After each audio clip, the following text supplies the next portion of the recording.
My neighbor asked me to pick up her daughter from school once. When I said I couldn't, she called Child Protective Services on me, claiming I abandoned a minor. As I protested, she whispered, "It's easy to turn the good ones into suspects." Days later, I found a hidden camera facing my yard. When I reviewed the footage, I saw her planting. This all started because I told my neighbor no. That's it. I said I couldn't pick up her daughter from school one day. I didn't think it was a big deal. But she made it one. I live in Eugene, Oregon. I keep to myself. I've had the same job for over 10 years at an auto shop, and I own my house. I'm not married. No kids. I like my space, and I like quiet. That's always worked for me. Then Stephanie moved in next door. She came off friendly at first, almost too friendly. Right away, she wanted to know everything. What time I worked when I got home, where I went on weekends, if I had friends over. I thought she was just being social. I didn't think much of it. She lived there with her daughter, Hallie. Probably 8 or 9. Cute kid. Quiet. Seemed shy. At first, Stephanie would ask me for little favors. Take in a package. Hold her spare key. Watch her dog for a couple hours. It was always just this once. But it never was. She got too comfortable. She'd come over at night, knock, and say, "Sorry to bother you, can I use your phone? Mine died." Or she'd let herself into my backyard to cut across to hers, like it was normal. I tried to set boundaries, but she acted like I was being dramatic.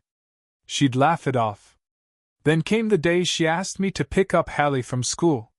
It was a Thursday. I had a long day at the garage, and I was already late for a parts delivery. She showed up on my porch around 11:30 a.m., out of nowhere, saying she had a last-minute Zoom call for work.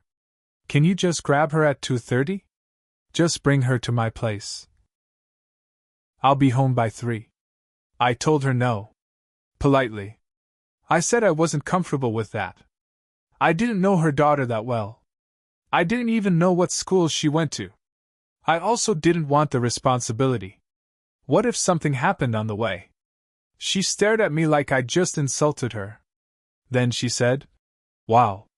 You're really not who I thought you were." And turned around and left. I figured she was pissed. Whatever. I didn't owe her anything. 3 days later, a woman from CPS knocked on my door. She said there'd been a report. Someone claimed I'd agreed to pick up a child, Hallie, and then never showed. Said the child was left sitting outside crying until a teacher found her. I was in shock. I told the woman I never agreed to that.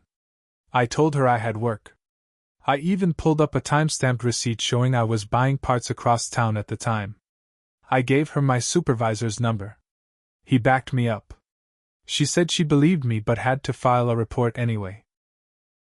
I asked her if she knew who made the complaint. She couldn't say. But I knew. I looked across the street when she left, and there was Stephanie. Standing in her driveway, arms crossed. She smiled. That night, as I was walking inside, she said under her breath, "It's easy to turn the good ones into suspects." I didn't respond. I just stared at her, trying to figure out what kind of person does this. Why? The next few days were tense. I started to feel watched. I thought maybe I was being paranoid, but I started noticing little things. I'd see Stephanie on her porch with her phone pointed my way. She always pretended to be texting, but I could tell she was recording me. I stopped spending time in my yard. I even pulled the blinds down in my living room. Then something weird happened. I was trimming a bush in my backyard, right along the fence between our properties, when I noticed something tucked in the leaves. It was a tiny black object. No bigger than a thumb. A Wi-Fi camera.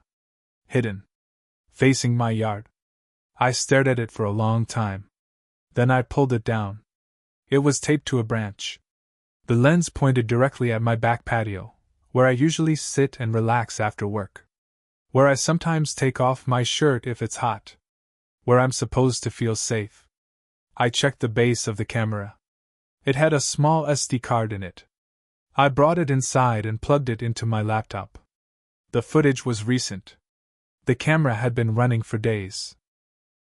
But one clip made my blood run cold. It showed Stephanie climbing into my backyard at around midnight. She had a backpack. She walked straight over to my tool shed, bent down, and pulled something out of her bag, small plastic bags. She tucked them behind the bushes near the shed. Then she looked up, directly at the camera, and smiled. I paused it. Zoomed in. The bags looked like drugs. White powder. I couldn't tell what kind, but it wasn't sugar, that's for sure. I just sat there, frozen. She was planting drugs in my yard. I didn't sleep that night. The next morning, I went out and checked behind the shed. The bags were still there, just like in the video. I didn't touch them. Instead, I called someone I trusted, Bryce. We'd been friends for years. He worked private security now and owed me a favor. I showed him the footage. He told me I had enough to get the cops involved, but I needed to be smart. Get your own footage. Get a backup. Don't confront her yet, he said. So I bought 2 hidden cameras. One went in a birdhouse in the backyard. The other I mounted near my front door. Then I waited. 2 nights later, I caught her again. This time she poured something over my trash cans. The next morning, the whole area stank like cat piss. Not normal urine, like it had been collected and dumped. She was trying to mess with me. Gaslight me. Make me look unstable. Or maybe just get me to snap so she could report me again. I didn't take the bait. I kept recording. After 5 days, I had enough. I printed screenshots. Made multiple USB copies of all the footage. Then I took everything, the camera, the drugs, the recordings, to the police. I explained everything. The fake CPS report. The footage of her planting evidence. The stalking. The threats. They took it seriously. That same week, they opened an investigation. Within a few days of turning over the footage, 2 officers came by to ask more questions. One of them, Officer Griggs, told me the detective handling the case had already pulled Stephanie's background. That's when it got worse. Turns out, she had a record. Nothing major, but there were prior complaints from neighbors in her last 2 cities. Harassment. Vandalism. One guy claimed she filed a false report saying he exposed himself to her daughter. The case didn't stick, but it raised flags. They told me they were close to getting a warrant to search her house. I felt some relief. Like maybe this nightmare was about to be over. But Stephanie wasn't done. 3 nights after the cops visited me, I came home from work and found a letter taped to my front door. No envelope. Just a single sheet of paper. In red marker it said, "Keep lying. Watch what happens next." That night my power went out. I checked the breaker. Everything seemed fine. Then I noticed the side panel had been tampered with. Scratched. The screws were loose. Someone had been messing with it.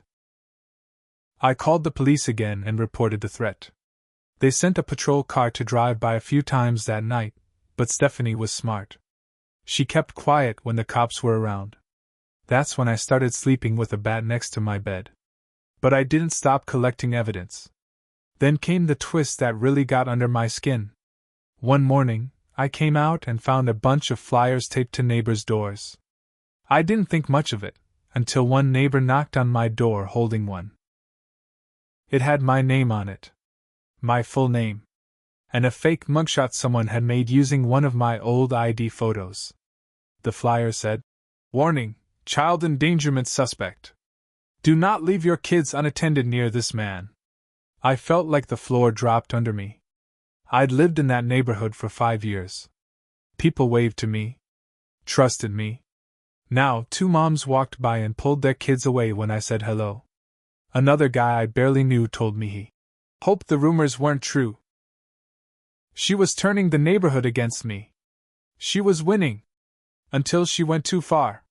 One Saturday, 2 unmarked cop cars pulled into her driveway around noon. I watched from my kitchen window. They knocked. She opened the door all smiles, like nothing was wrong. That lasted about 2 minutes. Then they showed her the warrant. I saw her face fall. She started yelling, screaming at them not to come in. Then she ran inside, tried to slam the door. They got in anyway. She was handcuffed 20 minutes later. I didn't cheer. I just watched. That should have been the end of it, right? But then the detective called me. Said they found something in her house that made the case even bigger. Stephanie had a whole setup in her garage: computers, hard drives, notes, folders. She had a list of people she'd made fake reports about in the past. Not just here in Eugene. All over Oregon. She'd done this before. To a neighbor in Salem who rejected her. To a landlord in Portland who tried to evict her. To a co-worker who wouldn't date her. She used kids as weapons. Made false claims. Planted evidence. Filmed them secretly. She even had a folder with my name on it, full of photos, times I left the house, what I wore, where I parked. But here's the worst part. She wasn't working alone. They found messages on her phone. She'd been texting someone. A guy named Lucas. Lucas was her ex. He had a record for drug possession and assault. He was the one helping her get the baggies of drugs. He was the one who'd been sneaking into yards with her. And he was still out there. The police said they were building a case against both of them. In the meantime, they advised me to install more cameras and to stay alert. 2 nights later, someone broke into my garage. They didn't take anything. Just smashed some tools, broke the windows, and sprayed paint on my workbench. The words, "This ain't over." They were sending a message. I filed another report. The cops said they were closing in on Lucas. I wasn't waiting anymore. I bought floodlights. Extra locks. Replaced my garage door. Installed motion sensors. The cop watching my case told me I had enough evidence to file a restraining order against Lucas, even if they hadn't caught him yet. So I did. I also took off work for a week and decided to start digging myself. Bryce helped me search Stephanie's social media. Turns out, she used a burner account to post in local groups, warning people about a dangerous man in her neighborhood. She even posted one of the photos she took of me drinking on my back porch. Called me a creep. The caption read, "He stares at my daughter every day. Lock your doors." That broke me. Because I wasn't just fighting for myself now. I was fighting to clear my name. In my neighborhood. My job. My life. And I wasn't stopping until every lie she told came crashing down. 2 days after the garage break-in, I got a call from Bryce around midnight. "Don't freak out," he said, "but I just saw your truck listed on Facebook Marketplace." I was confused. My truck was parked outside. "Not yours directly," he said. "Someone posted pictures of a similar truck, same license plate, claiming it was abandoned and that the owner was under investigation." He sent me the link. Sure enough, there it was. Photos of my driveway, my truck, my address blurred out but still easy to identify if someone lived nearby. The caption said, "Do not approach this property. Dangerous man lives here. Truck is being towed by end of the week." It was a fake ad. There was no contact number, just the post. Meant to stir rumors. I reported it. Facebook took it down. But damage was already done. The next morning, I woke up to find a note under my windshield wiper. Just one word. Predator. This wasn't just Stephanie anymore. Someone was helping her from the outside. Or maybe multiple people. I drove straight to the police station. Showed them the post, the note. The detective sighed and said it was being added to the case, but unless I caught someone in the act, there wasn't much they could do yet. I felt helpless again. Until something turned. A week later, I got a call from a woman named Kelly. She lived 2 blocks over. I didn't know her, but she said she recognized my face from the Facebook post and wanted to apologize. She used to work with Stephanie years ago. She told me Stephanie did something similar to another guy at their job. Claimed he was stalking her. Got him fired. Kelly only found out the truth later, when she saw Stephanie dating that same guy under a fake name. It was all a setup. She knows how to play people, she told me. She turns people into monsters and plays the victim. I asked her to come forward. She did. 2 days later, police added Kelly's sworn statement to the case. And then we caught a break. Stephanie's phone logs showed a scheduled meeting with someone named Lucas B. They traced the number. They found him staying at a short-term rental house 10 minutes away. When they searched the property, they found more surveillance gear and notes. But here's the part that made my skin crawl. There were photos of 3 other neighbors in that house. 3. One of them was a single mom who had just gotten an anonymous CPS complaint 2 weeks earlier. Same pattern. Stephanie and Lucas were trying to create a network of false reports, maybe even build up dirt to sue people or blackmail them. It wasn't about just me anymore.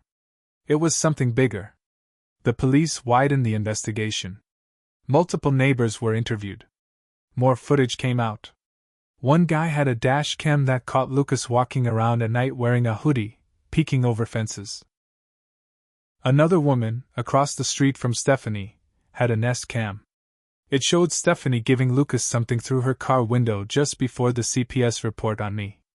This wasn't just a setup. It was an operation. They were feeding lies into the system to ruin people. I should have been scared, but I was past that. I was angry. Furious. Tired of being the target. So I gave the police an idea. I offered to help bait Lucas. They agreed, with precautions. We staged something. I left my back gate open and a bag of tools near the fence. Visible. A soft target. Something tempting. We rigged the whole yard with surveillance. Motion sensors. Heat sensors. 2 officers parked down the block in an unmarked car. It took 2 nights. Second night, just after 2 a.m., someone hopped the fence. Lucas. He went straight for the tools, then started heading toward my shed. That's when they got him. Cuffed. No chance to run. They found a stun gun, gloves, and a burner phone on him. He didn't say a word. But he didn't have to. The messages on his burner connected directly to Stephanie's email. They matched the same times she filed her reports and posted her lies. Game over? Not quite.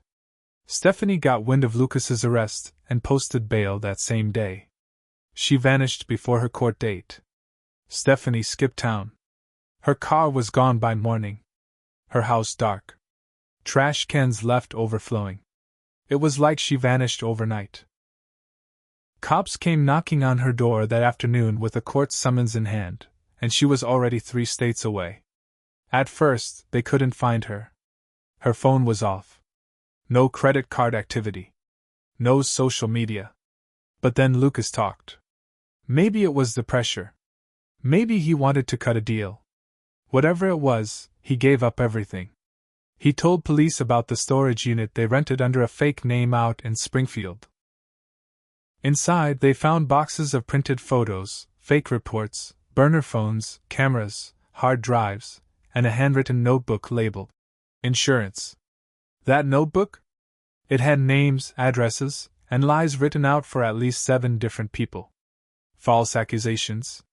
Backup plans. Notes like, if neighbor won't play nice, say I saw him hurt a dog. Make Hallie cry before calling CPS. Train her response. Get crying on video for proof. It made me sick. But it also made everything real.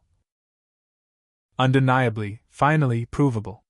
They put out a bench warrant for Stephanie's arrest. She was wanted on multiple felony charges: falsifying reports, harassment, conspiracy, unlawful surveillance, and tampering with evidence. And thanks to the storage unit, intent to frame. That notebook was gold. It wasn't long before the cops got a hit. Stephanie used a fake name to check into a motel in Idaho. She paid cash, But the clerk remembered her because she kept complaining about the air conditioning and tried to pay with a friend's credit card.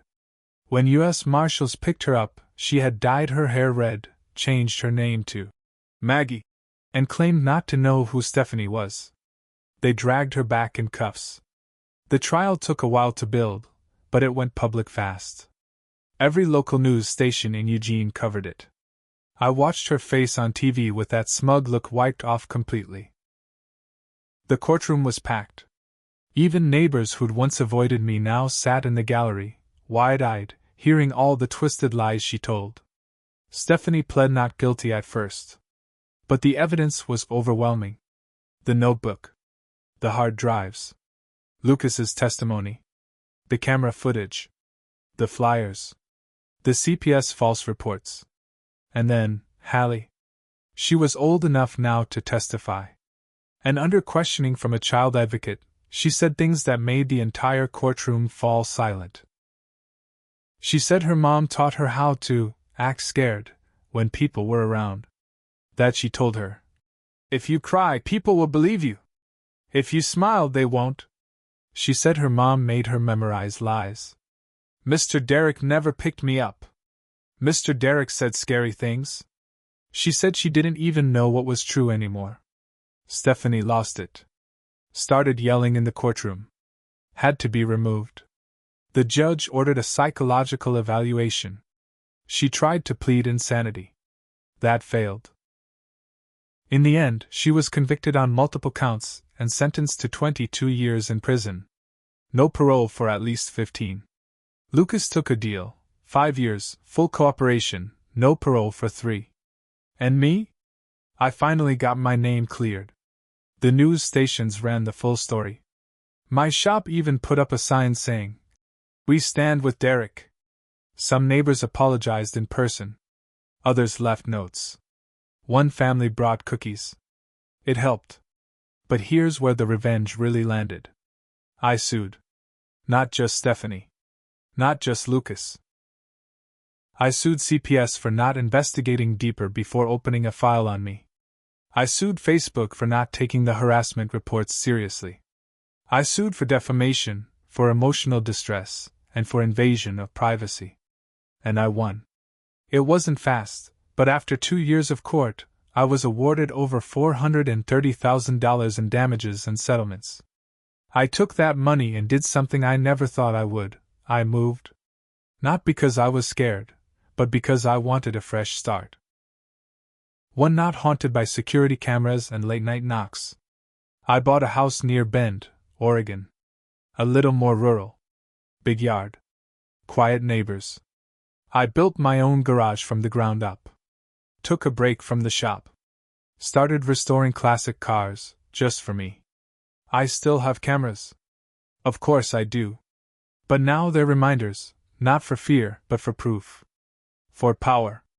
Because if anyone ever tries to pull something like this again, I'll bury them in the truth. And here's the final twist. Last I heard, Stephanie tried to appeal her sentence. It was denied. Her own daughter refused to write a statement in her support. And that was the real punishment. She didn't just lose to the system. She lost the one person she used, twisted, and tried to control. She lost her daughter. She lost her game.